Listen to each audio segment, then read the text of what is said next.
Karuvur ஆணிலி channel அன்பர்கள் அனைவருக்கும் விஜயலட்சுமியின் பணிவான வணக்கம்.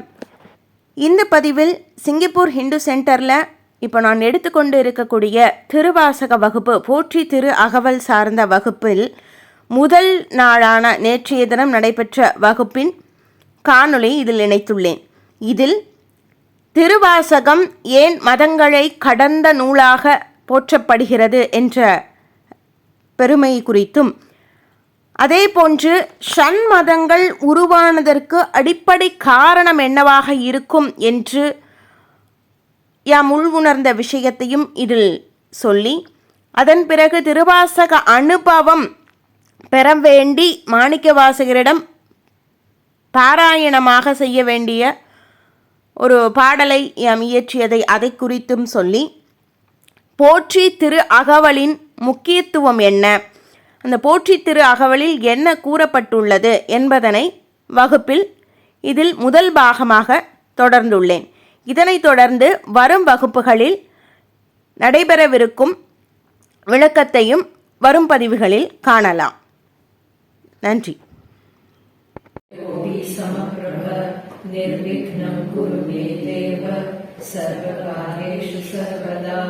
सरस्वती नमस्तुभ्यं वरदे कामरूपिणी विद्यारम्भं करिष्यामि सिद्धिर्भवतु मे सदा. गुरुर्ब्रह्मा गुरुर्विष्णुः गुरुर्देवो महेश्वरः गुरुः साक्षात् परब्रह्म तस्मै श्री गुरवे नमः. In my 20 years of volunteering with Hindu Center, this is, I think, the first time that we actually have something directly from the horse's mouth. We have the prayer coming, because Vijay is not just going to share to you about Potri Thiragal, which is Manikavachagar's work. She is actually also the Phalashruti. She has composed it herself. So you can actually imagine what a wonderful teacher we have in our midst. So I want to just give a short background about Vijay. Vijay is a spiritual seeker and speaker. She's also a writer, in the sense she's a composer, a revealed composer of the deity in Karur, Anileyappan. It's a very ancient temple, and the Swami, she has composed songs on that god based on a similar format as Tiruvasakam. She'll talk about it more. So we have really with us a person, a very great spiritual seeker and a blessed human being with us. And she's very gracefully accepted our request to teach this with you guys. So we're all very blessed actually. So let's enjoy this experience, okay?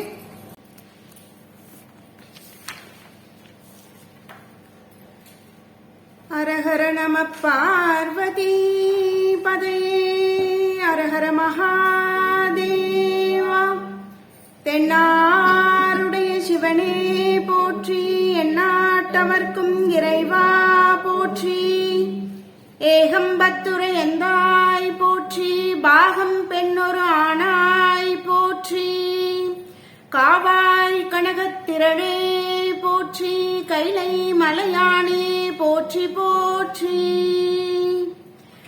பண்ணினார் படியேற்ற நீற்றமை பெண்ணினார் பிறை தாங்கும் நெற்றியர், கண்ணினார் கருவூருளாநிலை நன்னினார் நமையாழும் நாதரே, ஆநிலையை போற்றிட உள்வினை ஒழிந்திடும், ஆநிலையை போற்றிட சிந்தை துயர் கரைந்திடும், ஆநிலையை போற்றிட பேரானந்தம் பெருகிடும், ஆநிலையை போற்றிட அகமும் புறமும் ஒளிர்ந்திடும், ஆநிலையை போற்றிட வாசியில் வசிக்கலாம், ஆநிலையை போற்றிட வான்நிலை அடையலாம், ஆநிலையை போற்றிட பிறவி வேறறுக்கலாம், ஆநிலையை போற்றிட ஆநிலை பேறு அடையலாம்.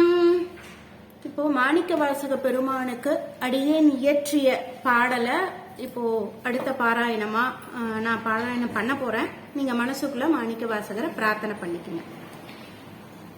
எண்ணம் தமை ஈர்த்து ஆண்டிட்ட தெய்வமே, மண்ணுலகம் தம்மில் தோன்றிய மாமணியே, விண்ணுலகம் கடந்த நாதனை கண்டுணர்ந்து பண் கொண்டு பாடிய நின் திருவாசகம் நான் மறவேன். ஐயனே எந்தை அகமுடை குருவே, பொய்யனேன் எம்மை ஆண்டிட்ட திருவே, செய்ய நின் பேரருள் எம்மிடம் மெய்யனாம் எந்தன் அக ஒளிர் அமுதே முத்தனத் திகழ்ந்து சித்தனாய் தழைத்து எத்தகு நிலையையும் எளிதனக் கடந்து பித்தனாய் தோன்றினும் பிறவி பெரும் பேராம் அத்தனாம் அம்பலவாணனாய் திகழ்ந்தீரே. மதிகெட்டு மனம் கெட்டு அலைமோதினேன், விதி செல்லும் வழிகளில் நான் விரைந்தோடினேன், இதில் பிழைத்திடவே நம சிவம் வேண்டினேன், கதி பெற நினைதனை அடிநாடினேன், பதியருள் வழங்கும் நின் கழல்வாழியே. இருவினை பிணப்போடு பிளந்திடாடியேன், ஒரு வழி அருகிலேன், எம்பினை ஒழிய தருமொரு உயர்வாம் நன்னறி எண்ணறி, தருமொரு உயர்வாம் நன்னறி எண்ணறி பெரிதன பெருநெறி யாதன அறிந்திடத் தவித்தேன், முன்னெறி முதலோன் உரைத்த அந்நெறி நன்னெறி எம்மகத்துரைத்த அருள்நெறி, குருவாம் மாணிக்க வாசகத் திருநெறி, கருவாயம் அகம் திறந்த பொன்னெறியே. அருள்மிகு மாணிக்க வாசகர் திருவடிகள் போற்றி போற்றி. இப்ப குரூப் பிரேயர்ல இன்னைக்கு நாம படிக்க போறது திருவாசகத்துல இல்லையா, அதுல இருந்து ஒரு சாப்டர் போற்றி திரு அகவல், அதை படிக்க இருக்கோம்.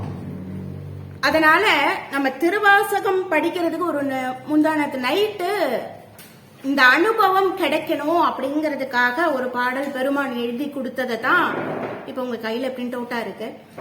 மாணிக்க வாசக பெருமான் 32 வயதுகள் வரைக்கும் வாழ்ந்தாரு. தன்னோட 32வது வயதுல அவர் இறைவனோட ஒன்று கலந்தாரு. அவர் ஆனி மாதத்துல வரக்கூடிய கேட்டை நட்சத்திரத்துலதான் சிவபெருமானே வயோதிக கோலத்துல மாணிக்க வாசகர் பெருமானிடம் அவர் தில்லையில இருக்கும்போது, நீங்க தான் மாணிக்க வாசகரா? ஆமா, நான் தான் மாணிக்க வாசகர். நீங்க நிறைய பாடல்கள்லாம் பாடி இருக்கீங்களே, அத சொன்னீங்கன்னா நான் குறிப்பெடுத்துப்பேன். இது மாதிரி இது வரைக்கும் யாரும் என்கிட்ட கேட்டது இல்லையே, நல்ல விஷயம், நான் சொல்றேன், எழுதிக்கிறீங்களா? உங்களுக்கு ஏதானு எழுதுகோள் ஏதானு வேணுமா? இல்ல இல்ல, நானே எல்லாமே வச்சிருக்கேன், நீங்க சொன்னா போதும் அப்படின்னு குறிப்பெடுத்து கொண்டார். அதே மாதிரி ஆணி மகத்தன்னைக்கு தான் அவர் எழுதி கொடுத்து சிவபெருமானே தன் கைப்பட மாணிக்கவாசர் வாயால் சொல்ல சொல்ல அவரே எழுதிக்கிட்டு, ஏன்னா யாரானு எழுதினா கண்டிப்பா மாத்தி எழுதிடுவாங்க, மானே தேனே பொன்மானேன்னு இஷ்டத்துக்கு இடைச்சொல்கள் வந்துரும். அதனால அவரே தன் கைப்பட எழுதி திருச்சிற்றம்பலமுடையான் அப்படிங்கிற அவருடைய கையெழுத்தையும் போட்டு அவர் சிதம்பர கோவில்ல முன்னாடி வச்சுட்டார். மக நட்சத்திரத்தன்னைக்கு மாணிக்க வாசக பெருமான் அவர் எப்பயும் போல அவர் இருக்கிற தங்கி இருக்க இடத்துல இருக்காங்க. தீட்சிதர்கள்லாம் வராங்க, கோவில திறக்கிறாங்க. ஒரு பெரிய ஏடு, என்னடா ஆச்சரியமா இருக்கு, இது என்னவா இருக்கும் அப்படின்னு சொல்லிட்டு இது என்ன ஏடா இருக்கும் அப்படின்னு பாக்குறாங்க. பார்த்தா இது திருவாசகம் அப்படிங்கிற தலைப்பு, பெருமானை தலைப்பு கொடுத்திருக்கார். இப்படி இருக்கு அப்படின்னோட உடனே இது மாணிக்க வாசகர் சொல்ல திருச்சிற்றம்பலமுடையான் எழுதியது, ஏன்னா யார் சொன்னாங்கிறதும் ஐடென்டிபிகேஷன் வேணும். அப்படித்தான் அவர் தெளிவா எழுதியிருக்கார் பெருமான். சரி, அப்ப உடனே வேகமா மாணிக்க வாசகர்கிட்ட போய், நீங்க ஏதோ எழுதிருக்கீங்கன்னு இந்த ஏடு இங்க இருக்கு, எப்படி கோவில் எல்லாம் கூட்டிட்டு போயிட்டோம், எப்படி இங்க இருக்குன்னு எனக்கு தெரியலையே அப்படின்னு எல்லாரும் ஆச்சரியமா சொல்லும் போது, மாணிக்க வாசக பெருமான் அவருக்கு தெரியும், வந்தது சிவபெருமான், நடந்தது எல்லாம் தெரியும். அப்பா பிறவியோட நோக்கம் முடிஞ்சிருச்சு, போய் என்லைட் ஆக போறோங்கிற குஷியில அவரும் ஒன்னும் தெரியாத மாதிரி அவருக்கு தாங்க முடியல. அந்த இதுக்கு மேலேயும் இனி ஒரு நொடி இந்த பூலகத்துல என்னால இருக்க முடியாதுன்னு சொல்லிட்டு நேரா கிளம்பிட்டார். அவரு சிதம்பரம் கோவிலுக்குள்ள போறார்.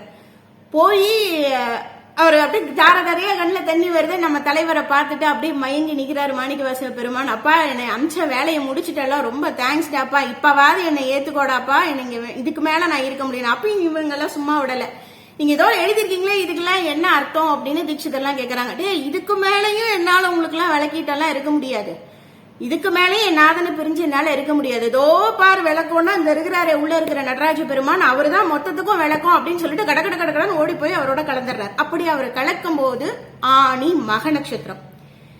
நம்ம எல்லாமே மாணிக்க வாசகரை பொறுத்த வரைக்கும் இந்த நாராயணியம் சொல்லும் போது பாத்தீங்கன்னா அங்க குருவாயூரப்பன் இருப்பாராம். அது மாதிரி திருவாசகம் அப்படிங்கிற இடம் எடுத்துட்டாவே அந்த இடத்துல மாணிக்க வாசகரும் வந்துருவார். அப்ப மாணிக்க வாசகர் இருக்காருனாவே அந்த இடத்துல சிவபெருமானும் இருந்துருவார். அப்படி ஒரு வைப்ரேட்டான ஒரு நூல். ஏன்னா இது திருமுறைகள்ல அதனாலதான் இது 8வது திருமுறையாவே வச்சிருக்காங்க. இந்த மத்த திருமுறைகளுக்கு இல்லாத ஒரு சிறப்பு இந்த திருவாசகத்துக்கு மட்டும்தான் இருக்கு. அப்படி ஆணி மகத்துல மாணிக்கவாசக பெருமான் நடராஜ பெருமானோட 2.5 கலந்தது. நம்ம எல்லாரும் பிளெஸிங்ஸ் என்ன அப்படின்னா இன்னைக்கு மக நட்சத்திரம். இதுல இன்னொரு பியூட்டி என்ன அப்படின்னா ஆவணி மாசம் மக நட்சத்திரம். ஆவணி மூலத்தன்னைக்கு தான் அந்த நரிய வந்து குதிரையா மாத்தி பாண்டிய மன்னனுக்கு சிவபெருமான் கூட்டிட்டு வந்தது நாள் வந்து ஆவணி மூலம். ஏன்னா பாண்டியன் வந்து ரொம்ப கேட்கறான், அடிச்சு துன்புறுத்துறாங்கும் போது மாணிக்கவாசக பெருமான் வலி தாங்க முடியல, என்ன குதிரையை எப்படி சொல்றது, இங்கதான் திருப்பரந்துரை கோவில கட்டியாச்சு, காசெல்லாம் போச்சு, என்ன பண்றதுன்னு தெரியல, பெருமானே நான் என்ன பதில் சொல்லட்டோன்னு, ஆவணி மூலத்துக்கு குதிரை வரும்னு சொல்லு, அவ்வளவுதான். ஆவணி மூலத்துக்கு தான் கொடுத்தார். அப்ப ஆவணி மாதத்துல இன்னைக்கு நம்ம இந்த திருவாசகம் படிக்கும் போது அதுவும் மக நட்சத்திரமாவே இன்னைக்கு நம்ம துவங்குறோம் அப்படிங்கிறது இதுலயே வந்து மாணிக்கவாசக பெருமான் திருவாசகம் தொடும் போதெல்லாம் அவர் இருக்காரு அப்படிங்கிறது வந்து ஒரு சாட்சியா இருக்கு. இத எதர்ச்சியா ஏன்னா ஒரு ஜோதிடராகவும் இருக்கும் போது அந்தந்த நாளுக்கான நாள் கிழமை இதெல்லாம் பாக்குறதுங்கிறது ஒரு வழக்கமாவே இருக்கும். அப்படி பார்க்கும்போது எனக்கு ஒரு இன்னைக்கு என்னதான் நாள் வருது என்ன மாதிரி இருக்கு அப்படின்னு பார்க்கும்போது மக நட்சத்திரம்னோடனே எனக்கு ரொம்ப ஷாக்கு. அப்ப வந்து பெருமானே நான் திருவாசக வகுப்பு எடுக்கும் போது இப்படி மக நட்சத்திரமாவே நீ கொடுத்துருக்கியே, இதுக்கு மேல எனக்கு வேற என்ன வேணும் அப்படிங்கும் போது பெருமான் வந்து கொடுத்த பாடல் வரிகள் தான். அப்போ நமக்கு திருவாசகம் படிக்கணும்னா அந்த வைபுக்குள்ள நம்ம முதல்ல வரணும்.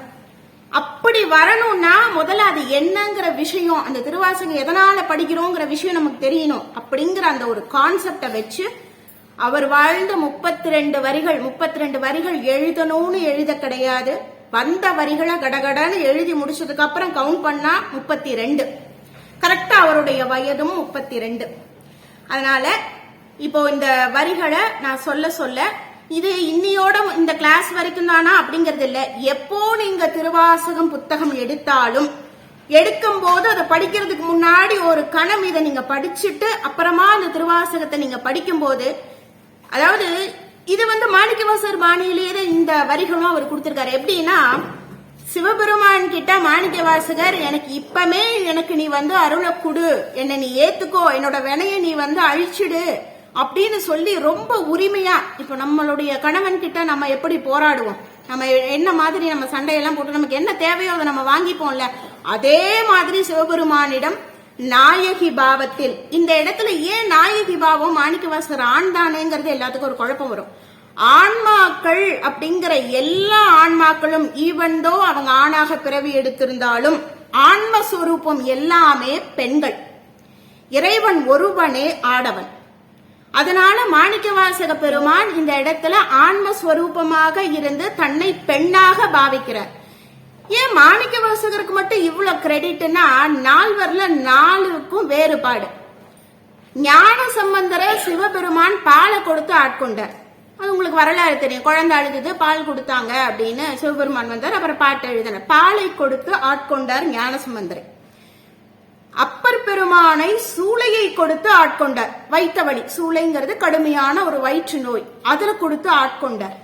சுந்தரர் பெருமான சிவபெருமான் எப்படி ஆட்கொண்டார், தோழன் எல்லாமே கரெக்ட். அவருக்கு பொன்னும் பொருளையும் கொடுத்து பொன்னை கொடுத்து ஆட்கொண்டார். மாணிக்கவாசக பெருமானை சிவபெருமான் எப்படி ஆட்கொண்டார் என்றால் தன்னையே கொடுத்து ஆட்கொண்டார். அதுதான் வந்து மாணிக்கவாசகருடைய ஸ்பெஷாலிட்டி. ஏன் அப்படின்னா, எனக்கு சிறு பிராயம் முதல் எனக்கு அககுருவாக திகழக்கூடியவர் மாணிக்கவாசக பெருமான் மட்டுமே. எனக்கு வேற யாரையும் குருவாலாம் நான் சின்ன வயசுல இருந்து எடுத்துக்க கிடையாது. இதுக்காக நான் எந்த வகுப்பும் எங்கேயும் போய் படிச்சதும் கிடையாது. எனக்கு ஆணிலையப்பர் கோவில் கரூர்ல ஆணிலையப்பர்னு சொல்லக்கூடிய தேவாரம் பாடல் பெற்ற கரூர் சித்த பெருமான் ஜீவசமாதி உள்ள திருக்கோவில், காமதேனு வழிபட்ட கோவில், சுயம்பு மூர்த்தி ஆணிலைநாதர்னு பேரு. அவரோட இடத்துல வாழ்ந்துகிட்டு இருக்கும் போது எனக்கு வந்து ஒரு விஷயம் எல்லாம் இருக்கும், ஆனா ஏதோ ஒண்ணு லேக்கிங்காவே இருந்தது குழந்தையில இருந்து. அப்புறம் எனக்கு எங்க தாத்தா பேரும் மாணிக்கவாசகமா போனாரு. எங்க அம்மாவும் ஆனி மகத்துல பிறந்தவங்க, நானும் ஆனி மாசத்துல பிறந்த ஆளு. எனக்கு எங்க தாத்தாக்கு அப்புறம் ஒரு வெற்றிடம் இருந்தது. எங்க தாத்தா சின்ன வயசுலயே வந்து எப்படின்னா ஞானத்தை எப்படி கொடுக்கறதுன்னு எங்க வீட்டுல ஒரு நாய்க்குட்டி இருந்தது. எனக்கு அப்ப வயசு 5. அந்த நாய்க்குட்டி இறந்து போச்சுன்னு எனக்கு ஃபீவர் வந்து எமோஷனல் ஆயிட்டேன். அப்ப எங்க தாத்தா சொன்னாரு, இதுக்கெல்லாம் எமோஷனல் ஆகக்கூடாது. 5 வயசு குழந்தைக்கு சொல்றோமே அது புரியுமா என்னன்னு எங்க தாத்தா யோசிக்கல. தாத்தா எங்க கூப்பிட்டு, பாரு குழந்தை, நீ இதுக்கெல்லாம் அழக்கூடாது. மனித வாழ்வு நிலையற்றது. அது பெற்ற அனுபவம் மட்டுமே உயிரும் அனுபவமும் நிலையானது. இது அவர் எனக்கு சொன்ன வார்த்தை. அவரோட மறைவுக்கு பிறகு எனக்கு ஒரு இந்த மாதிரி ஏதோ ஒரு பாண்டிங் மிஸ் ஆன மாதிரி இருந்தது. அப்புறம் சைவ சித்தாந்தம் எல்லாம் படிக்க ஆரம்பிச்சு இந்த மாணிக்க வாசகரை பத்தி தெரிய ஆரம்பிச்சதுக்கு அப்புறம் எனக்கு வந்து இவருதான் சரியான நபர் அப்படிங்கிற மாதிரி மனசுக்குள்ளர வந்து ஒரு 8 வயசு இருக்கும் போது ஆரம்பிச்சதுதான் அந்த பாண்டிங். அவர் யார்? இவர் தான் மாணிக்க வாசகர். இவர் வந்து பெரிய மந்திரியா இருந்தாரு. இவர் நிறைய செல்வ செழிப்பு இருந்தது, நிறைய அறிவு இருந்தது, ஞானம் இருந்தது. 32 வயசு தான் வாழ்ந்தாரு. ஏன் இவ்வளவு பதவியெல்லாம் இருக்கு, எல்லாம் வேண்டான்னு போயிட்டாரா ஒருத்தர்? அழகு இருந்து பதவி இருந்து எல்லாம் வேண்டான்னு சொல்லிட்டு போறாரு. அப்படி ஒரு மனுஷனா அப்படிங்கிற மாதிரி. அப்புறம் நாயகி பாவம், அப்போ ஒரு ஆணாக இருந்தே நாயகி பாவத்துல பாடுறாருன்னா அப்ப நம்ம எல்லாம் பிறந்துட்டு என்னத்துக்கு அப்படின்னு நான் போய் மாணிக்கவாசகர்கிட்ட வந்து கேட்டேன். ஏப்பா, நீ மட்டும் இவ்வளவு அழகா வந்து பாடிட்ட, சரி உன் பாடல நான் பாடினா மட்டும் எனக்கு கிடைக்குமா? உன்ன மாதிரியே பாடுறதுக்கு எனக்கும் எப்ப நீ சொல்ல போற? You are my colleague. நீ ஆன்மாவா இருந்து ஆன்ம நிலை பேர் பெற்றனா டீச் மீ த வே. நீ எப்படி வந்து போய் இறைவனை அடைஞ்சுங்கிறத எனக்கு டீச் பண்ணு. நீ பெற்ற அனுபவத்தை எனக்கும் குடு அப்படின்னு சொல்லி குழந்தையில இருந்து அதை ஒன்னையே விடாப்புடியா. எனக்கு சிவபுராணம் மட்டும் தான் அப்ப எனக்கு தெரியும், வேற எதுவுமே தெரியாது. சிவபுராணம் மட்டும் அனுதினமும் அணிலப்பர் சன்னிதானத்துல பாடுவேன், வேற எதுவும் தெரியவே தெரியாது.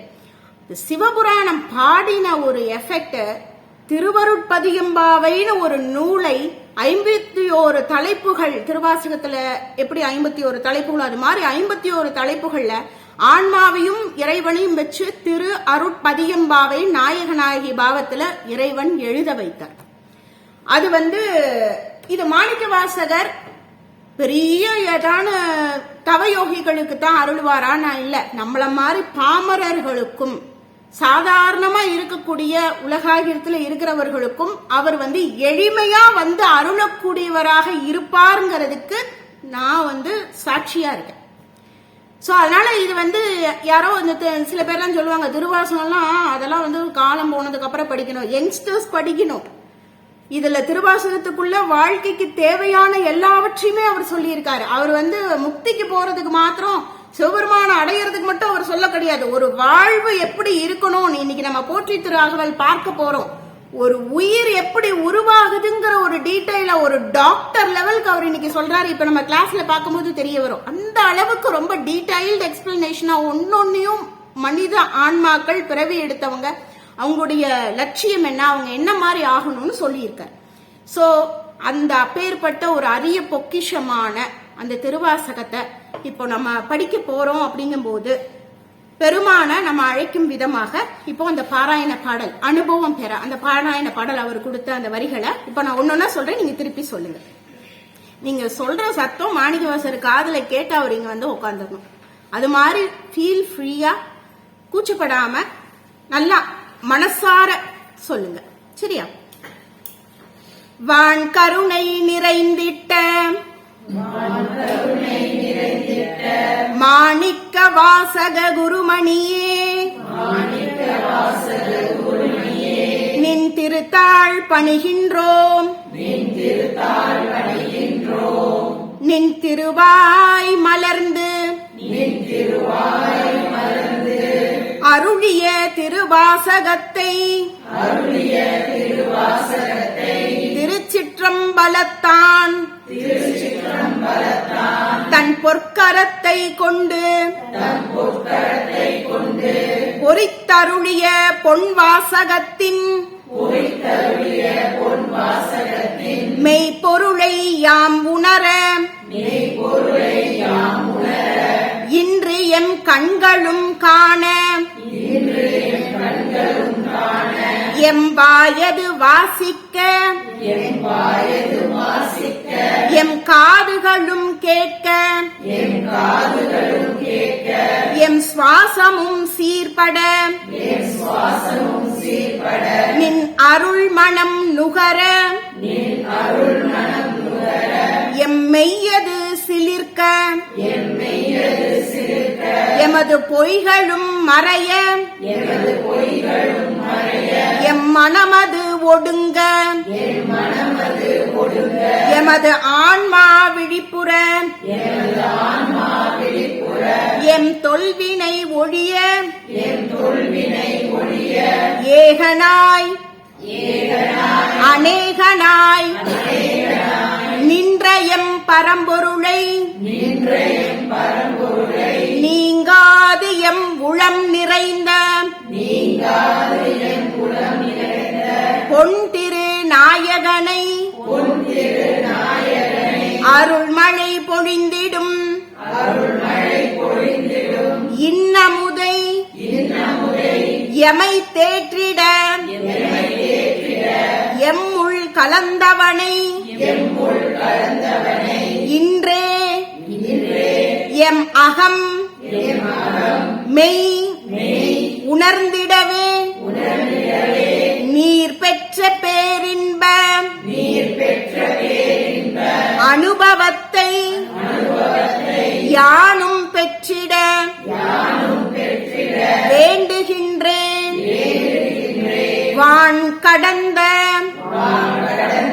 நாதனுள் நீ கலந்த ஞான அனுபவம் யான் உணர்ந்திடவே இக்கணமே குருமணி எம் முன் தோன்றி இந்த நல்வரம் எமக்கு நீ அருளிடுக இந்த நல்வரம் எமக்கு நீ அருளிடுக இந்த நல்வரம் எமக்கு நீ அருளிடுக அருள்மிகு மாணிக்க வாசகர் மலரடிகள் போற்றி போற்றி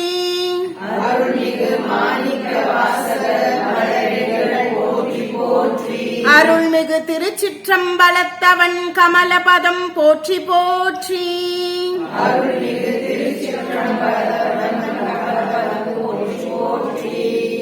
திருச்சிற்றம்பலம் குருவருளும் திருவருளும் என்னுள் இறைந்து இன்றைய வகுப்பை நிகழ்த்துவதாக.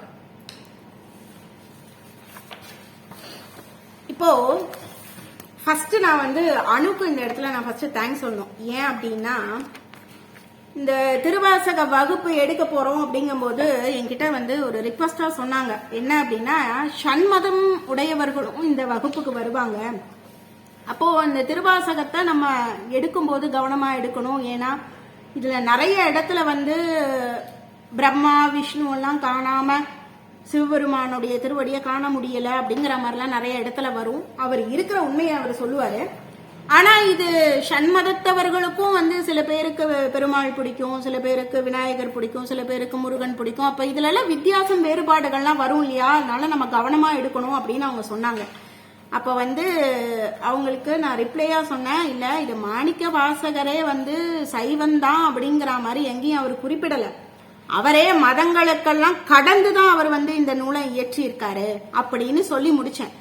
அப்புறம் ஆமா இது இப்படி சொல்லும் போது நானே மாணிக்க வாசகர்கிட்ட மனசுக்குள்ளேயே கேட்டுட்டேன், பெருமானே இது எப்படி இத சொல்றது அப்படிங்கிற மாதிரி யோசிக்கும் போது அடுத்த நொடி எனக்கு கிடைச்ச ஒரு அரிய பாயிண்ட், அதை உங்களோட ஷேர் பண்ணிக்கிறேன்.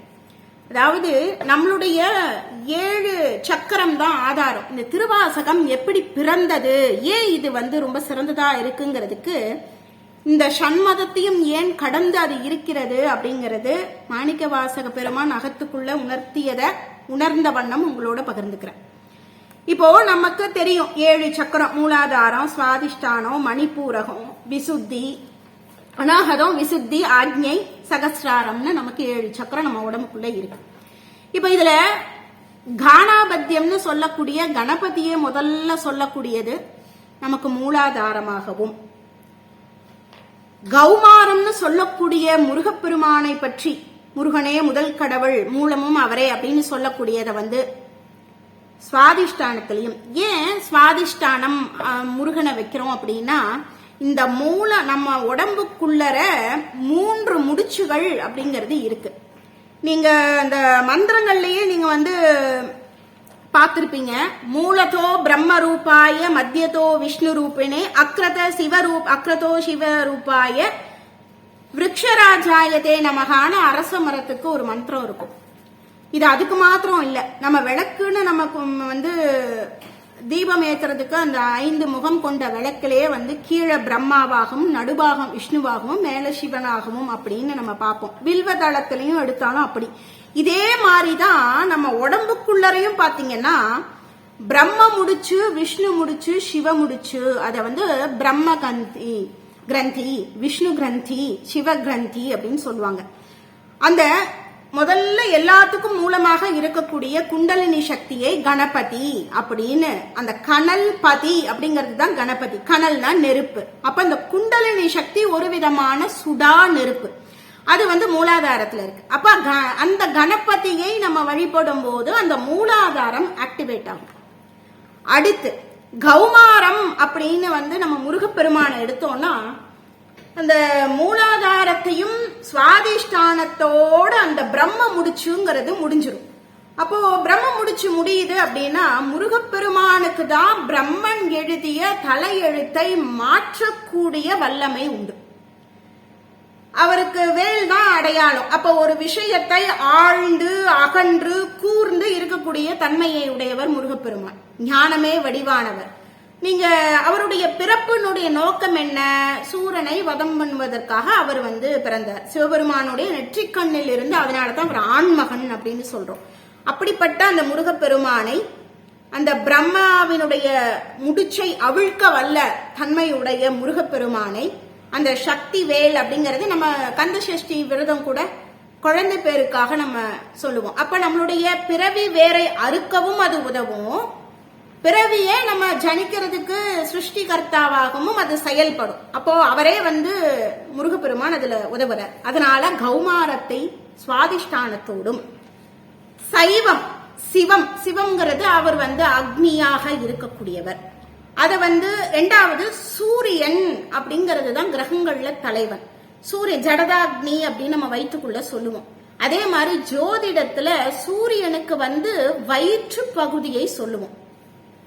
அப்போ இது ஹிருதயத்துக்கும் இந்த வயிற்றுக்கும் நடுவுல ரெண்டும் கம்பைண்டா ஒரு பிளேஸ்ல வந்து மணிப்பூரக சக்கரம் ஆக்டிவேட் ஆகணும். நமக்கு வந்து சூரிய ஒளி இருந்தா தான் எல்லாமே ஆக்டிவேட் ஆகும் இல்லையா?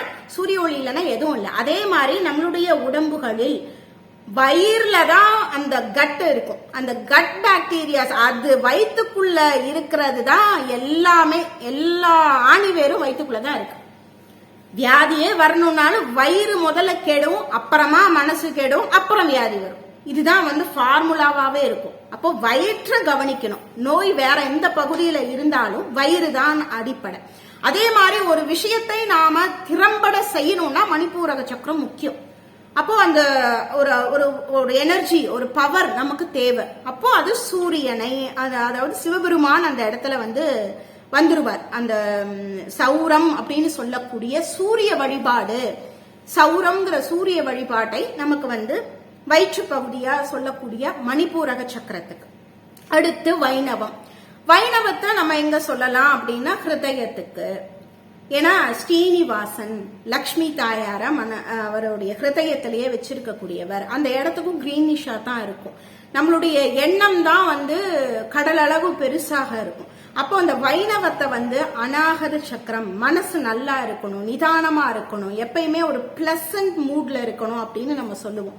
அப்போ அந்த வைணவம் அப்படிங்கறத வந்து அந்த பிளசன்ட் மோடுக்கு அந்த அநாகத சக்கரம், அந்த இதோட வந்து இப்ப மணிப்பூரகம் அநாகதத்தோட இந்த விஷ்ணு கிரந்தின்னு சொல்லக்கூடிய 2வது முடிச்சு அவிடும். சரிங்களா? அடுத்து 5வது சக்கரம்னு சொல்லக்கூடிய விசுத்திங்கிறதுல தான் வந்து சக்தி வழிபாடை சொல்லக்கூடிய சாக்தம் அப்படின்னு சொல்றோம். ஏன்னா இந்த ஒவ்வொரு சக்கரங்களையும் ஆக்டிவேட் ஆகி வரும்போது இந்த குண்டலினி சக்தி இந்த இடத்துல தடுமாறும். ஏன்னா இந்த இடத்துல வந்து இயற்கையிலேயே கோழை வந்து, அதாவது சளி மாதிரி ஒரு திரவம் இருக்கிறதுனால இந்த இடத்துல வந்து அது மேல எழும்பாது, இதோட வந்து ஸ்டக்காய் நிற்கும். அப்ப இந்த இடத்துல இருந்து இதை மேல் நோக்கி நெற்றி கண்ணுக்கு கொண்டு போகக்கூடிய வேலையை செய்பவள் தான் சக்தி. 2வது கம்யூனிகேஷனும் இந்த சக்கரத்தோட கனெக்ட் ஆகும். இப்ப கம்யூனிகேஷன் பண்ணணும்னா சக்தி இருந்தா தானே கம்யூனிகேட் பண்ண முடியும். வித்தவுட் சக்தி நம்ம எதுவுமே பண்ண முடியாது இல்லையா. சோ அது வந்து இந்த சக்தி வந்து இந்த இடத்துல இந்த வழிபாடு வரும். ஏன்னா வாழை தாய் அப்படின்னு நம்ம சொல்லுவோம், அதாவது பாலா திரிபுர சுந்தரிய சொல்லுவோம். அவதான் இந்த இடத்துல இருந்து நம்மளை நெற்றிக்கண்ணுக்கு மேல் நோக்கி கொண்டு போகக்கூடிய தன்மையை செய்பவள் பாலா திரிபுர சுந்தரி. அதனால சக்தி தான் அந்த இடத்துல வந்து விசுத்திக்கு. அடுத்து சைவம்னு சொல்லக்கூடியது நெற்றிக்கண் சிவபெருமானுடைய தன்மை. நெற்றிக்கண்ல சிவபெருமான், அவர் நெற்றிக்கண் உடைய ஒரே கடவுள் யாரு அப்படின்னா சிவபெருமான் தான். அப்ப நம்ம வெளியில இருந்து நம்ம சொல்றது இல்ல, நம்மளுடைய உடம்புக்குள்ளரையே நமக்கு இருக்கிற விஷயத்த தான் அருளாளர்கள். ஏன் அவங்க அருளாளர்கள்னா இவங்க 7 சக்கரத்தையும் ஆக்டிவேட் பண்ணி தான் ஒவ்வொருத்தரும் வந்து இறைவனை உணர்ந்த வகையில் அவங்க பாடியிருப்பாங்க. அப்போ அந்த சிவபெருமான் நெற்றிக்கண்ணுக்கு, அதனால சைவம் இங்க. இந்த திருவாசகம் இருக்கே, இது எப்படி அப்படின்னா இது எல்லாம் கடந்து நெற்றிக்கண்ணையும் கடந்து இந்த இடத்துல சகஸ்ராரமும் ஓப்பன் ஆகி அது வந்து 1000 தளங்கள் வந்து தாமரை இதழ் அப்படி விரிஞ்சா மாதிரி ஒரு லைட்டா வந்து கற்பனை பண்ணி பாருங்க நம்மளுடைய தலைக்கு மேல. அதிலிருந்து ஒரு 12 அங்குலம் நம்ம கையை இப்படி வந்து கூப்பிடுறோம் இல்லையா, இப்படி சில ஆண்கள்ல இப்படி வழிபடுவாங்க இல்லையா, கூப்பினோமானால் 12 இன்ச் மேல துவாதசாந்த பெருநிலை அப்படின்னு ஒரு நிலை இருக்கு. 12 இன்ச் மேல அந்த இடத்துலதான் இறைவனுடைய திருப்பாதம் இருப்பதாக. அதனாலதான் வந்து இறைவனோட திருப்பாதம் வந்து நம்ம பிடிக்கிற மாதிரி தலைக்கு மேல கையை உயர்த்தி நாம வந்து கும்பிடுவோம். அந்த நிலையில அந்த அந்த இடம், அதாவது துரியம் துரிய அதீதம் சொல்லுவோம் இல்லையா, அந்த மாதிரி ஒரு நிலை. அந்த துவாதசாந்த பெருநிலையில், அந்த பேரானந்த நிலையில் பிறந்ததுதான் திருவாசகம். அப்போ அந்த நிலையிலிருந்து பிறக்கும் போது இந்த விஷ்ணு அப்படிங்கறது அநாகதத்தோட நிக்கும் போது இதோட நம்ம நின்னுட்டோம்னா மேல இருக்கிற அந்த நிலை தெரியுமா? தெரியாது. அடுத்து நம்ம கீழே நம்ம வந்து சௌரத்துல நம்ம வந்து வயிற்று பகுதியோட நின்னுட்டோம், மணிப்பூரத்தோட நின்னுட்டோம்னு மேல இருக்கிற நிலை தெரியுமா? தெரியாது. சரி, இந்த நிலையெல்லாம் கடக்காம மேல இருக்கிற நிலைக்கு வர முடியுமா? முடியாது. சோ இது எல்லாம் கடந்துதான் அந்த நிலை. அப்ப திருவாசகம் பிறந்தது மாணிக்க வாசகர் தன்னுடைய துவாதசாந்த பெருநிலை அனுபவமாக அவர் உணர்ந்து பாடியதால் இது மதங்களை கடந்து இது இருக்கிறது அப்படிங்கிற பாயிண்ட மாணிக்க வாசக பெருமான் கொடுத்திருக்கார். இது இது அவங்க அணு கேட்கலன்னா இந்த பாயிண்ட் எனக்கு கிடைச்சிருக்க வாய்ப்பே இல்லை. ஸோ அது மாணிக்க வாசகருக்கும் விளக்கம் சொன்னதுக்கு நன்றி. அந்த விளக்கத்துக்கு காரணகர்த்தவா இருந்தா அனுப்பும் தேங்க் பண்ணிக்கிறேன். சோ இப்போ நம்ம கம் டு த சப்ஜெக்ட் இல்லையா. அப்போ இந்த திருவாசகத்துல முக்கியமா முதல் 4 பகுதியை வந்து ரொம்ப இம்பார்ட்டண்டா சொல்லுவாங்க. தீட்சைகள்ல பல வகை இருக்கும். ஆனா வந்து நமக்கு இந்த திருவாசக தீட்சை அப்படின்னு ஒன்னும் சொல்லுவாங்க. அது என்னன்னா ஃபர்ஸ்ட் 4மே வந்து ஒரு முறை பாராயணம் பண்ணி வேள்வி பண்ணி அதுல இந்த திரு அண்ட பகுதியை 108 முறை பாராயணம் பண்ணி அந்த கடத்துல இருக்கக்கூடிய அந்த தீர்த்தத்தை யாரு தீட்சை வாங்கிக்க போறாங்களோ அவங்களோட தலையில ஊத்தி அபிஷேகம் பண்ணி அவங்களுக்கு தீட்சா நாமம்னு அப்போ ஒரு தீட்சைய ஒரு நாமத்தை வச்சு அதுக்கு பேரு திருவாசக தீட்சை அப்படின்னு வந்து ஒரு முறை ஒண்ணு இருக்கு. அது ரத்ன சபாபதி அப்படிங்கிறவர் வந்து அணிவகுத்திருக்க. சோ அப்ப அந்த திருவாசக தீட்சையில முக்கியமாக 4 வரக்கூடியதுல இந்த போற்றி திரு அகவல் அப்படிங்கறதும் ரொம்ப இம்பார்ட்டன்ட். இதுதான் 4வதாக வரக்கூடியது அப்படிங்கிறது ரொம்ப முக்கியம். சரிங்களா. இப்ப இந்த போற்றி திரு அகவல் என்ன அப்படின்னா மாணிக்க வாசக பெருமானுக்கு சிவபுராணத்திலே ஃபர்ஸ்ட் எல்லாத்தையுமே அவர் கொடுத்துட்டார். நம்மலாம் எதுவும் படிக்க மாட்டோம்னு அவருக்குலாம் நல்லா தெரியும். அதனாலயே வந்து ஃபர்ஸ்ட் எடுத்த எடுப்புலயே சிவபுராணத்திலே எல்லாத்தையுமே அவர் ஷார்ட் அண்ட் ஸ்வீட்டா கொடுத்துட்டார். கொடுத்ததுக்கு அப்புறம் ஒவ்வொரு அவருடைய கீர்த்தியோட பெருமைகளை சொல்லி அப்புறம் திருவண்ட பகுதியில அவர் என்னென்னலாம் மில்கி வே கேலக்சிஸ்ல என்ன பண்ணாங்கிறதெல்லாம் சொல்லி முடிச்சு பெருமான் இப்படியெல்லாம் இந்த நிலையிலெல்லாம் வந்து ஒவ்வொரு நிலையிலையும் நம்மளை கடந்து பிறக்க வச்சு இந்த அனுபவத்தை கொடுத்திருக்காருன்னு சொல்லி தேங்க் கிவிங்கா பாடினதுதான் போற்றி திரு அகவல். அதாவது நன்றி சொல்லுதல், போற்றுதல், அவருடைய பெருமையை போற்றுதல் அப்படிங்கிறது தேங்க் கிவிங்கா இருக்கிறது தான் இந்த போற்றி திரு அகவல் அப்படிங்கிறது. நம்ம இந்த போனோம்லாம் வந்து சொல்லுவோம், நான் வந்து தேங்க்ஃபுல்லா இருக்கேன் அப்படின்னு. கிராட்டிடியூட் வந்து ரொம்ப இம்பார்ட்டன்ட் அப்படின்னு சொல்றோம். அதே மாதிரி அந்த கிராட்டிடியூட் மோட்ல நம்ம ஒரு கன்சிடர் பண்ணிக்கணும்னா இந்த போற்றி திரு அகவல் it's a gratitude to lord Shiva, wrote by Manikkavasagar, அதாவது dictate by Manikka Vasagar, road by Sivaperuman. So அப்போ இந்த போற்றி திரு அகவலை இப்போ நாம வந்து இத வந்து என்ன அப்படிங்கறத இப்போ ஒன்னொன்னா வந்து நம்ம பார்க்கலாம். இந்த போற்றி திரு அகவல் அப்படிங்கிறது வந்து தில்லையில் அருளியது. மாணிக்கவாசக பெருமான் தில்லையில இருக்கும்போது இந்த போற்றி திரு அகவலை அவர் வந்து சொல்லியிருக்காரு. அதே மாதிரி அவரு இது வந்து சகத்தின் உற்பத்தி அப்படின்னு சொல்றாங்க. அதாவது இந்த ஆன்மாக்கள்ல சைவ சித்தாந்தம் 3 சொல்லும். ஒரு சகலர் நிலை, பிரளயா கலர் நிலை, விஞ்ஞான கலர் நிலை அப்படின்னு 3 சொல்லும். அது என்ன அப்படின்னா, சகலர் அப்படின்னா உடல் அறிவு மட்டுமே கொண்டு இருக்கும். இப்ப நம்ம எல்லாருமே சகலர்கள் தான். நமக்கு இந்த உடம்பு தெரியும், இந்த உடம்பு தான் நாமன்னு நினைச்சிட்டு இருப்போம். ஆனா அதுவானா நாம இது இல்ல. ஆனா நம்ம உடம்பு தான் நாம அப்படின்னு சொல்லி ரொம்ப தெளிவா இருக்கும். அப்ப நாம எல்லாருமே சகலர். பிரளயா கலர் அப்படிங்கிறவங்க வந்து என்னன்னா, இந்த உடம்போடு இருந்தாலும் தேவநிலையை எண்ணி அவங்க வாழ்ந்து அவங்க உடலை துறந்த பிறகு, இந்த ஆன்மா இந்த உடலை விட்டு போன பிறகு தேவநிலையாவே அடைஞ்சிருவாங்க. அவங்க வந்து பிரளயா கலர்னு அவங்கள சொல்லுவாங்க.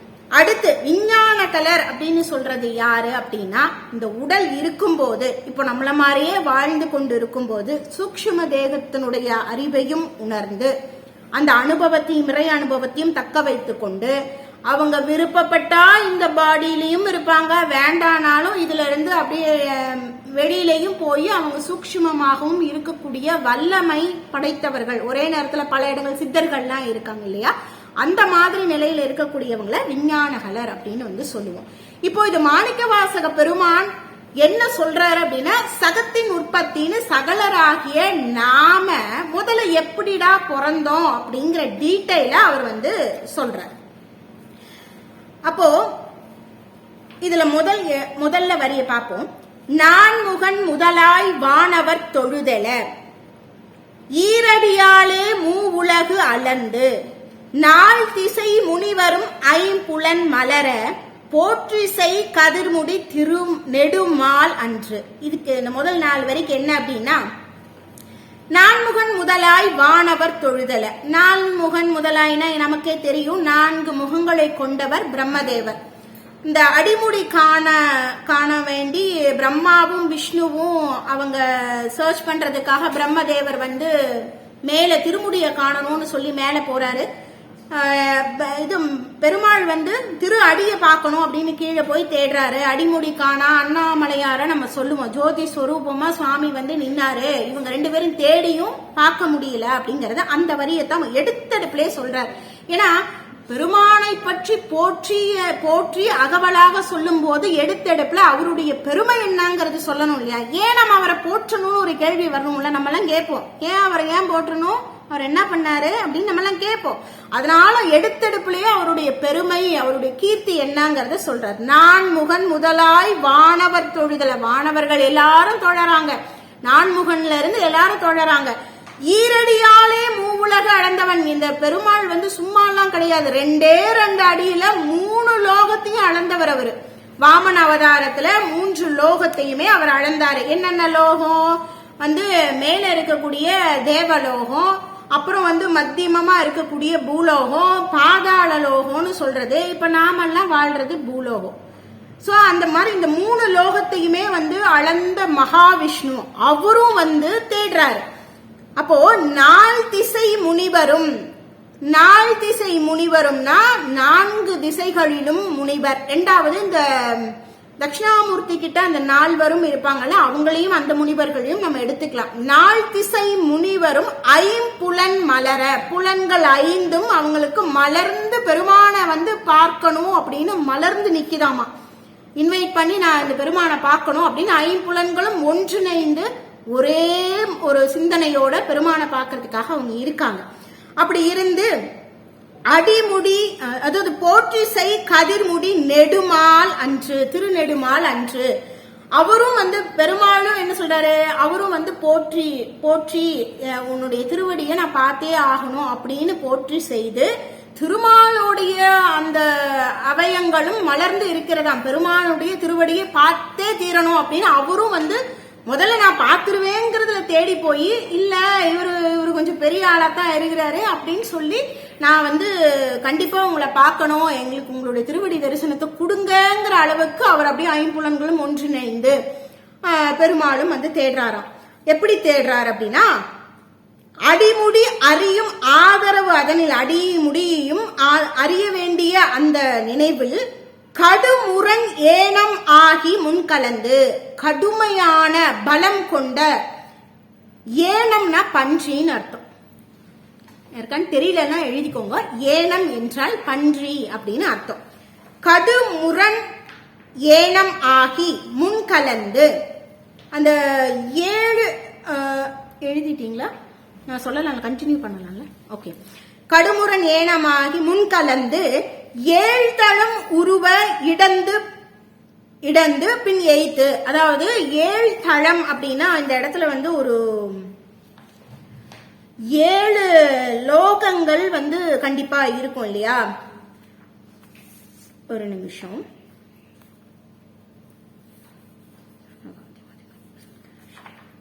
ஏழு லோகங்கள் வந்து கடந்து பெருமான் வந்து கீழே போய் பன்றி ரூபத்துல இன்னும் டீப்பரா வந்து போறேன். ஏன்னா பன்றிக்கு ஒரு கீழே குழிய சீக்கிரம் பறிக்கக்கூடிய அளவுக்கு அது கூறிய அந்த பற்கள் அதுக்கு முன்னாடி இருக்கும். அதனால எதையுமே ஆழமா தோண்டக்கூடிய தன்மை அது இருக்கும். அதனால பூமிக்குள்ள போயும் தேடுறேன். ஏன்னா பெருமாளுடைய திருவடி பூமியில கீழே இருக்குன்னா இன்னும் ஆழமா டீப்பஸ்டா நான் போய் தேடுறேன் அப்படின்னு சொல்லி அவர் வந்து ரொம்ப கடுமையா போய் அவர் தேடுறாரு. அந்த 7 உலகங்கள் அப்படிங்கறது வந்து எழுதிக்கிறீங்களா? அந்த 7 உலகம் என்னென்னு பேரு நான் சொல்றேன், எழுதிக்குங்க. ரெடியா? ஓகே. 1 பாதாளம்,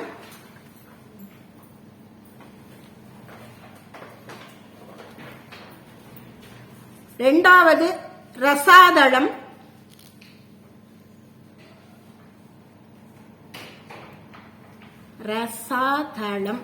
3வது மகாதளம்,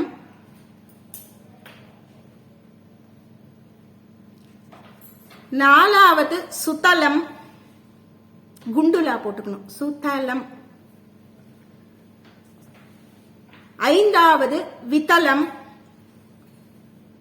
அப்படியே சூக்கு பதிலா வி போட்டுக்கணும், 6வது அதலம், வீக்கு பதிலா ஆவ மட்டும் மாத்திட்டீங்கன்னா அதலம்,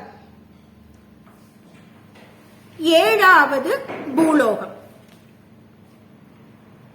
இந்த 7 லோகத்தையும் பெருமாள் வந்து கடந்தும் பார்க்கிறார். அவர் வந்து சிவபெருமான பார்க்க முடியல. ஏன் பார்க்க முடியலன்னு ஒரு கேள்வி வரும் இல்லையா? ஊழி முதல்வ சய என்று. ஊழி முதல்வனா ஊழி காலம்ங்கிறது, பேரூழி காலம்ங்கிறது எல்லாமே என்டையர் யூனிவர்ஸே வந்து அழியும். அந்த அண்டமே வந்து அழியக்கூடிய ஒரு பேரூழி காலம், அழிவை சொல்லக்கூடியதான் பேரூழி காலம்ங்கிறது. அந்த பேரூழி காலத்துல ஒருத்தர் ஜம்முன்னு ஒரு தலைவர் இருப்பார். அவர் யாருன்னா நம்ம சிவபெருமான் தான். அப்போ அந்த ஊழி முதல்வ, எல்லாவற்றிற்கும் அந்த ஊழி காலத்துல எதுவுமே நிலைக்காத, அதுலயும் நிலைச்ச ஒரு தலைவனாக இருக்கக்கூடியவர். ஐயா சய உன்னை வந்து போற்றுகிறேன், எனக்கு வந்து உன் திருவடி தரிசனத்தை காட்டு அப்படிங்கிற மாதிரி பெருமாளும் வந்து கேட்கிற. வழுத்தியும் காணா மலரடி இணைகள்.